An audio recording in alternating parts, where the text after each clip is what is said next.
Yes. Sweet. Okay. Jeez, where did we get? Whereabouts are you up to? What chapter? I'm up to G. Up to G. Okay. Oh, cool. Okay. Yeah, that's right, because we did our area under a curve before, and then G. I mean, G is probably the same level of difficulty as like your C, your B, those ones. Do you have any issues with anything in G so far? Um, there was one question which didn't really make sense. Okay, let's find out. Um,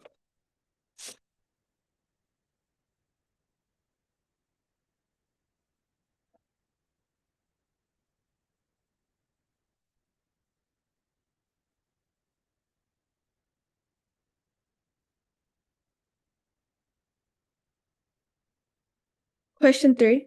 Question 3. Okay. Exact area bound by curve, x-axes, and 2 lines. Okay. So how far into the question did you get? Um, I got in halfway, I got up to subbing in the values, Mm. but I was unsure because normally we minus, like, when we sub in both of them, like we minus between, hmm but the answers were saying we plus, like we added it, so I was unsure. Okay. I would say the reason there's a plus is probably because of the antidiff of sine goes to negative cos, and so negative negative makes positive. That's my assumption as to what happens. Um, I guess we'll, yeah. I mean, this wouldn't even necessarily need to be one by hand. We'll just sort of do some of these steps by cas. That way we can be clear on what's going on. Okay, start with a fresh one. So first things first, we can get our bearings straight around what's actually going on. So we can get an idea of what sine of half x is like. Got x equals 0 to x equals pi over 2. So well, let's say the upper bound, we can do 0 to, well, we'll say minus 0.5 to pi. And then we'll get some things in there. X equals 0. X equals pi on 2. And so our goal basically is to figure out what this would be shaded area. So it's all positive, which is good news because there's nothing we have to compensate for basically. And so all we got to do from there is antidiff sine and then do capital F of capital F of pi over 2 minus capital F of 0. So antidiff of sine, how do we do that?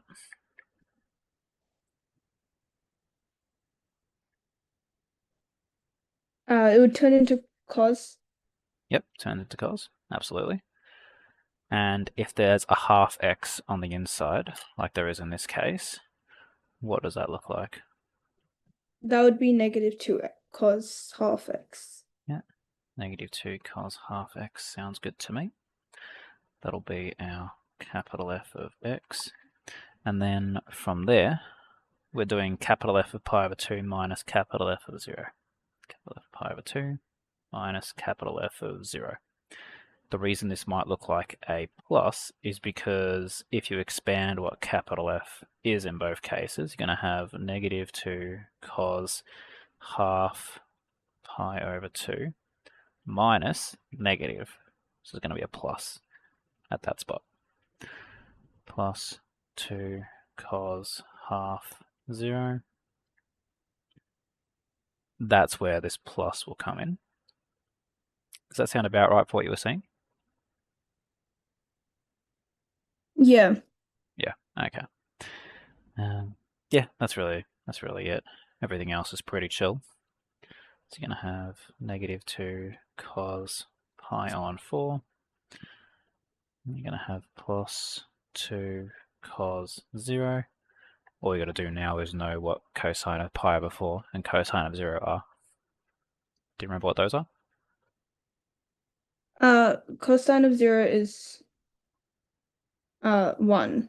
Yep. That's good. And then 2 times 1 is 2. Yep. And then cos pi and 4 would be root 2 on 2. Correct. Root 2 on 2.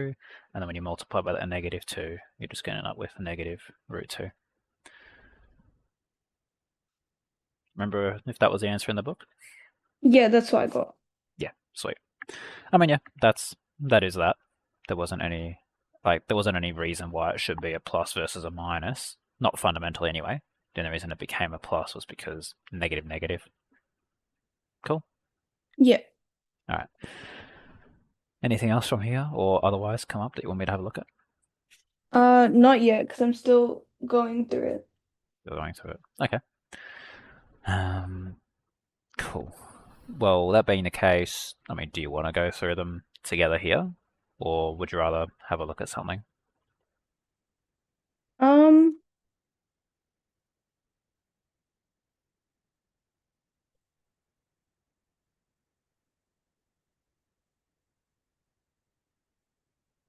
do you think we could go through I? Go through I? Yeah. Area bound between two curves. Yeah. So, fundamentals of area under any curve, you're basically just doing definite integral of that curve, right? Now, when it comes to area bound between two curves, fundamentally all you ever do is care about which curve is on top and which curve is on bottom. So if we look at this picture up in the top, the red curve is above the blue curve, and so when you do your integral, you're doing f, the red curve, minus g, the bottom curve. And you're doing it over that domain of a to b, whichever part that you want to find the shaded area of. That's literally all that we do there. Top take bottom. And so if we look in this particular circumstance, we have the picture, sure, but what gets a bit more challenging is we're not told like over what domain we're doing our integral over. Any thoughts on how you might find the domain? Not really. Not really, that's fine. So one thing to consider is the domain is just whatever is fully horizontal. So if we can't really drag on this one, let me pull up my notes on it. That way I can draw pictures. Wait,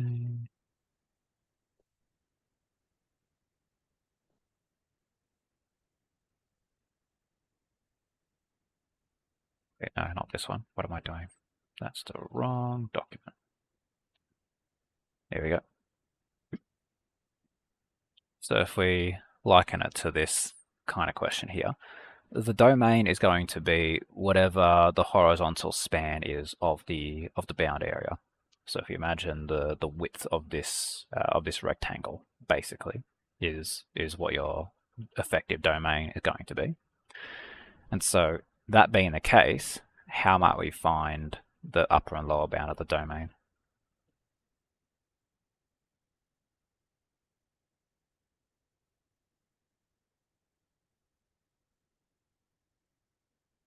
Do we do the integral?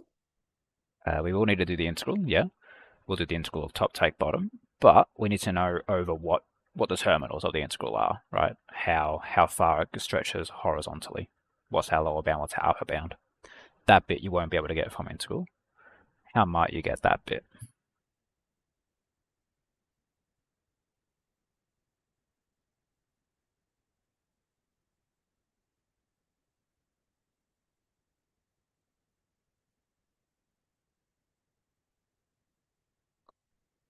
I'm not sure. That's okay. It's something you actually learn all the way back in linear, right? And it's the intersection between two curves. Because if you find the coordinates of intersection here and here, you'll notice that those are the upper and lower bound of the domain respectively. So now that you know that finding the intersection will give you that, how do you find intersection? You make both of them equal each other. There you go. Yeah, make both equations equal each other. In this case, it'll be quadratic equals linear, and then solve for x. In this case, it'll be also quadratic equals linear, and you solve for x, which what I did over here. X squared equals 2x. That's the x squared. That's your 2x. Factorize, solve. and that gets you the x equals 0 and x equals 2. That's where the terminals of this integral came from. Other than that, we now do a top take bottom. So red is on top, it is physically above the blue line, and so for that reason you do 2x, the top function, the red one, minus the bottom function, x squared. So you anti-diff that, that's going to get you this, capital F of 2 minus capital F of 0, and then you're sorted. Those are the fundamentals there. Any questions about how that worked? No, good. Sweet. So worth pointing out, it doesn't even matter where these curves end up. So if I just draw some random whatever on the handwritten section, we have our axes, we have a curve, we have another curve. If we consider the bound area, that's all of this. Now normally when we have area above or below the x-axis, we have to worry about that because we're like, oh, wait, area below the x-axis is negative, area above is positive. We have to usually split it up. In the case of area bound between two curves, you don't have to care at all. It's still just going to be the green line, subtract the red line in the integral. So if anything, it's almost, you're basically substituting one difficulty for another. You're getting rid of the fact that you have to worry about where it is, but you're introducing the fact that you now have to worry about what's on top and what's on bottom. Cool? Yep. Okay. That is pretty much it. Sometimes what's on top and what's on bottom will split. So in this case, from like, say 0 to -1, the blue is above the red, but from 0 to 1, the red is above the blue. That, unfortunately, means that you have to do it in 2 stages. You do one integral from -1 to 0 with the blue above red, and you do another integral with red above blue, and you're doing that one from 0 to 1, which is what they've done here. First is f minus g, second is g minus f. They're going to have the exact same, sorry, no they're not. They're going to have different capital F of x because you're doing the subtraction in a different order. So this is where things really start to pick up as far as like the raw amount of working out you have to do, because not only have you've basically doubled your work, which is now you have to do 2 separate capital F of x's, and then in each of those capital F of x's you have to sub in 2 points. So you're subbing in 4 points into 2 separate functions, each of which might have 3 different places to sub those points in. So if you use your counting methods, you'll figure out just how many things you got to sub in at any given time. So I guess all I'm saying there is that these things tend to get pretty lengthy, and my recommendation would be try not to do all of this in one line.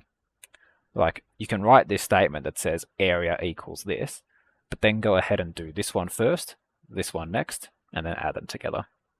That way you can section off your equation in a slightly easier way to work through it. Cool with that? Yep. There is one further simplification we can do. I'm curious if you can spot it. So this works, absolutely. Is there another way we could potentially find this bound area? Could we do what we did at the start and find the find the intersection for for both, and then find the integrals for both of them as well, and then just add them? Integral of both. Well, yeah, that's what this is. You're finding the integrals of individual and then adding them together. Yeah. The simplification that I had in mind actually was to make use of the symmetry that's involved. Like x cubed is an odd function, mathematically an odd function, and y equals x is also an odd function. And so what we find is that this area section here is the same thing as this area section here. And so instead of doing both of these separately, you can just do one or the other and then double it. That's a neat little thing you can do to greatly reduce the amount of effort you put into it. In fact, you're literally halving the amount of effort just by recognizing the symmetry in the scenario. That one comes up all the time. Like these kinds of things, pretty common to appear in a tech active multi-choice, where they'll give you basically something like this, although not as weird. It'll have some actual symmetry involved in it, and it'll be up to you to basically use the symmetry to the best of your ability to figure out which or what good area equation is, what the proper area equation is out of your 5 choices. So yeah, it's a bit about where that could be going. Otherwise, yeah, let's give it a shot. So 11i, we'll do at least one of these together. So I'll just start writing it out. You've got one curve, y equals 12 minus x squared. We've got another curve, which is y equals x plus 4. And we want to figure out the area bound between the two graphs. So there's a few things we need to ensure that we have. If I pull up the screen share, first we got to care about basically what are all the curves or lines that contribute to the perimeter of the area. So we're talking about what's bound between these two curves, the quadratic and the linear. It really pays off to have a little bit of a visual as to what's going on there. What does that actually mean? So step 1 is basically just get a sketch going. And it doesn't have to be anything crazy either. Like, you could do a proper sketch of what this quadratic would look like and what this linear would look like. But, well, I mean, linear, it's pretty quick. You just put your y equals 4 and you draw your linear.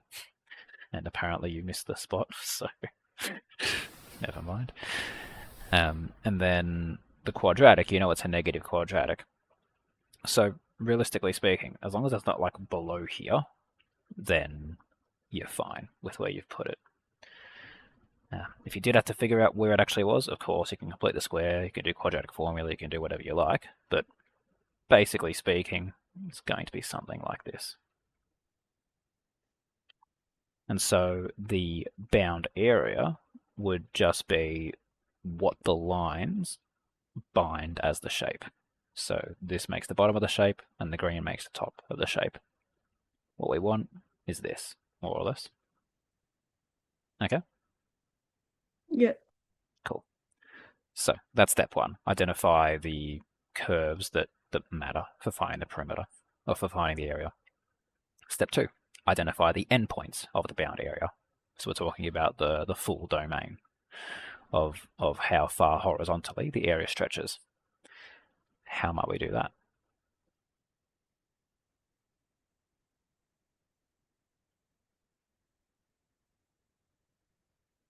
Would it be the intersection? Going to be the intersection points. Yeah, correct. 12 minus x squared is equal to x plus 4. 0 equals x squared plus 2x minus 8. 0 equals negative 4, no, positive 4, negative 2. X plus 4, x minus 2, x equals minus 4, x equals 2. So clearly not to scale. This should have been bigger like that. Cutting at the 4, cutting at the 2. But, you know, it was just a visual. That's going to be those. So that's step 2, sorted. These are the terminals of our integral. Next up, identify which curve is on top and which curve is on bottom. Well, what are they? Would the linear one be on top? Linear on bottom, actually, in this case, because the area is the green stuff. And so what you want to do is make sure which of these lines, red or green, is physically above the other one for this green area. And in this case, it's the green line that is above the red line. It's physically taller up the line. Okay? Yeah. Cool. That means this one's top, this one's bottom. And so all we're going to do is do, well, exactly that integral. Do the integral with the terminals that we had from earlier. And then we do top, which was the quadratic, which was 12 minus x squared. 12 minus x squared, and then minus the bottom, which is the linear, I would be very careful about this. Put brackets in there. Minus the linear, x plus 4. A lot of people will leave those brackets off and then only put a negative on the x by accident. You do want it to be subtracting the entire function, not just the start. Yeah, and then we just do a bit of simplifying. So we got 12 minus x is minus 2x. Minus x squared is going to stay there. Then you've got a minus 4, so this should be an 8, which we kind of had from before. We had this exact same thing, but shifted to the other side. It's the same thing as multiplying all this by negative 1. It's 4 to 2. And then, yeah, now we've got to solve this. So this is just a definite integral, so nothing else too crazy from here on out. Capital F of x, if you wanted to antidiff this, what do you get?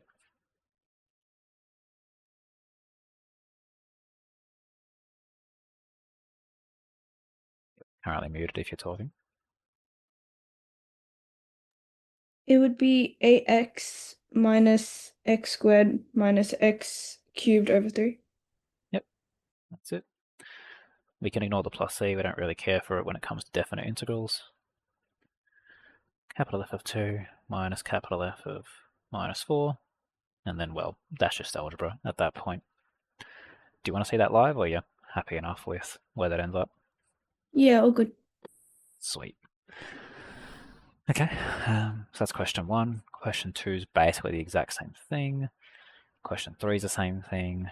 Question 4 is where it gets slightly different in the sense that they give you a picture at the very least.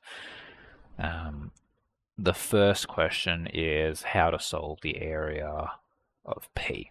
So it's the horizontal shaded line, or shaded area rather. There's a fair bit going on there. What I'll do is I'll do a screen grab of the steps you should follow, and then we'll see how we can apply them to this scenario. So first up is going to be identify everything that contributes to the perimeter, right? So what are all the lines that contribute to the perimeter, that is the shaded area P?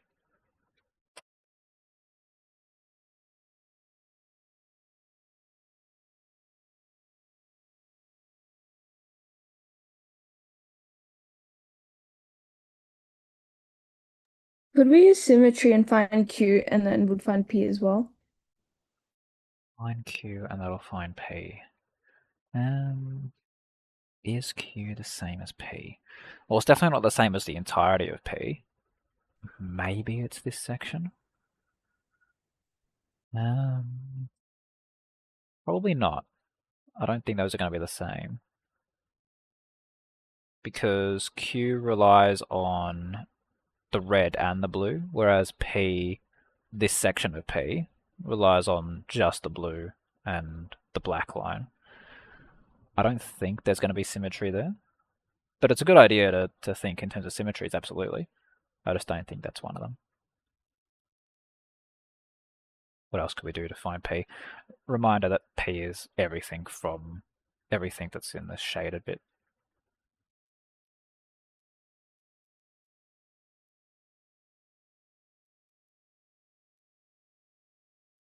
The step 1 is basically just what's the perimeter of the shape? What lines are causing this shape to exist? The red and the blue one? Red and blue is definitely part of it. There is one side of the shape that's missing. You've currently got all the bottom.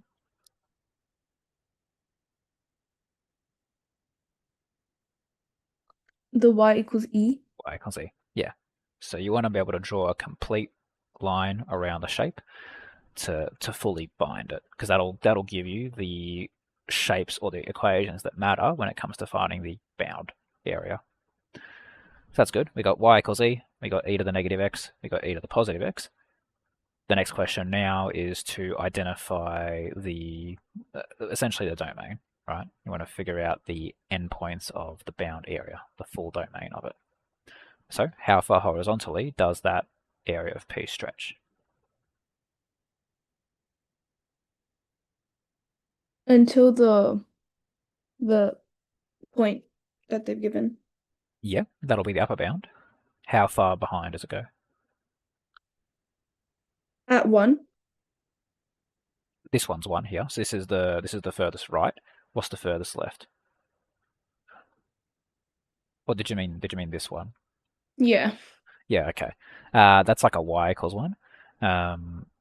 That'll stop it here, but P does go all the way out here, which this is what I was talking about with symmetry earlier. You can actually cut it off here if you want. You can go from 0 to 1, horizontally speaking, and then double this, because e to the x and e to the negative x are symmetrical when you look at this particular arrangement for P. Not from Q to P, but from half of P and the other half of P over here.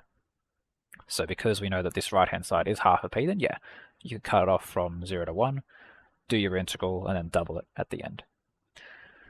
If you instead wanted to go and grab the entire shape, which you still really couldn't, you'd have to split it up anyway, this endpoint here would be -1 based on the symmetry. Right, so y equals e is going to cut at 1 over here, and it's going to cut at -1 over here, again from a symmetry perspective. But yeah, let's go through the initial idea, which was from 0 to 1. From there, which one's on top, which one's on bottom. So if we're looking at that half section of P, which line is on top and which line's on bottom? The blue one's on top. Is it? On top of what?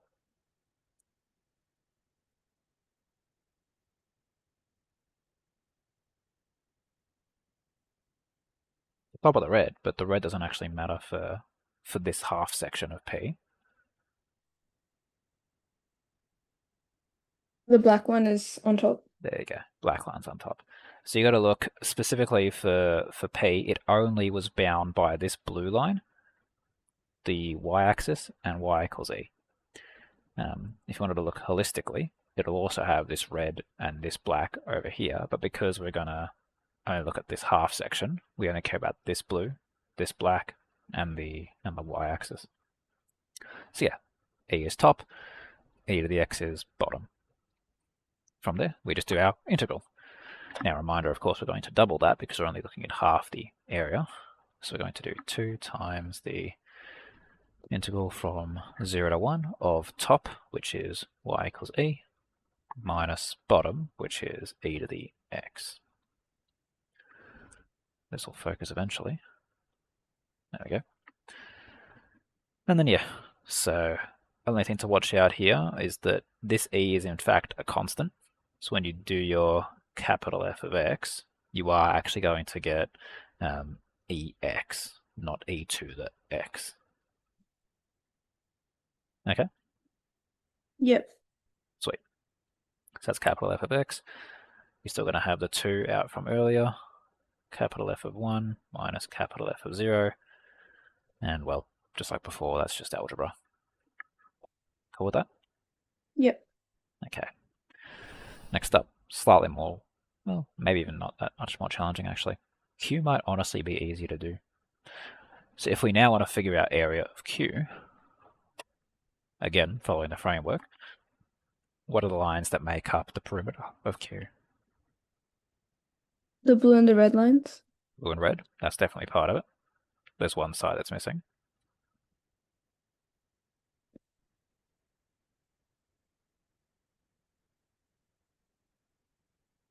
The point.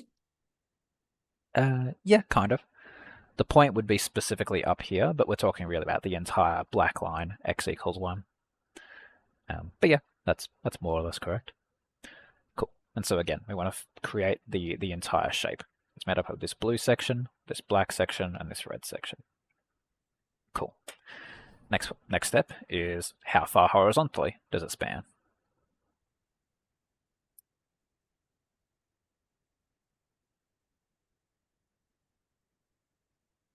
Think about from end to end. How far in the horizontal? What's our domain? 0 to 1. 0 to 1 again. Yeah, exactly. Nice and easy. And then lastly, which of the curves is on top of the other for Q specifically?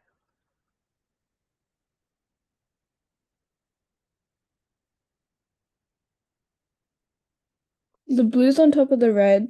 Yep, blue's on top of red. Nice. That's good. And so yeah, that means we're going to do top EX minus bottom E the minus X. And so if we go again to the handwritten section, what are we doing here? Yeah, so we're doing integral from 0 to 1. We don't need to double it this time because we don't care about the other. This just is everything of Q. We're doing 0 to 1. We're doing top, which was labeled e to the x. Subtract bottom, e to the minus x. Capital F of x is, so we're going to have e to the x again, and then this one's going to be,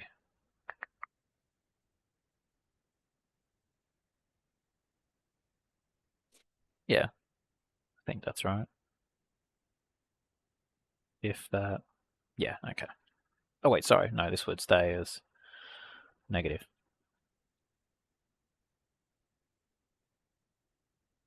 Yeah, okay. And then capital F of 1 minus capital F of 0. Nothing else from there, really. Fair enough? Yep. Okay. Last one we'll talk about, probably last one anyway, which will be question 5.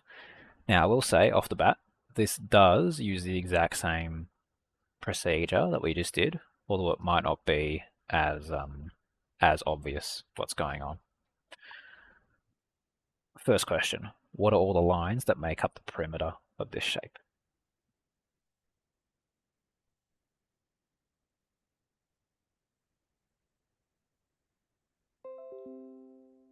The red line Red line's one of them, yep. and the black line. Yep, black line. Are we talking black dotted or, well, I guess it's both really. You've got black dotted and you've also got the y-axis as well. Those are all the things that are going to matter. Now, from here, how far horizontally does the area span? It's 0 to pi. Pi would be this spot here, this cutoff. 7 pi over 6. It's implied that the endpoint here is 7 pi over 6. But yeah, so we're talking 0 to 7 pi over 6 for this one. And then, last but not least, is what's on top and what's on bottom.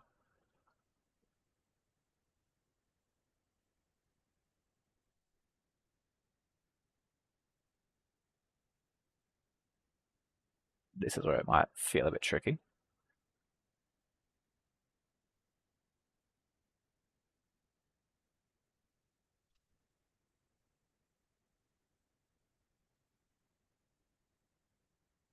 Is the red on top? Red is on top. Yeah, red is on top. That's correct. What's on bottom, though? What do I actually write there for bottom?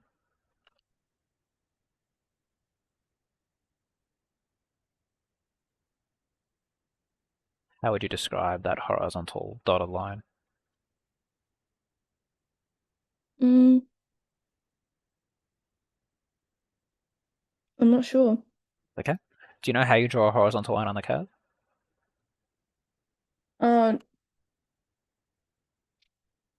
Not really. Okay. It's just y equals constant, whatever the value is. So if you want to have a horizontal line at negative a half, you say y equals negative a half. So in this case, it's going to be simply the equation y equals negative a half is the bottom for that.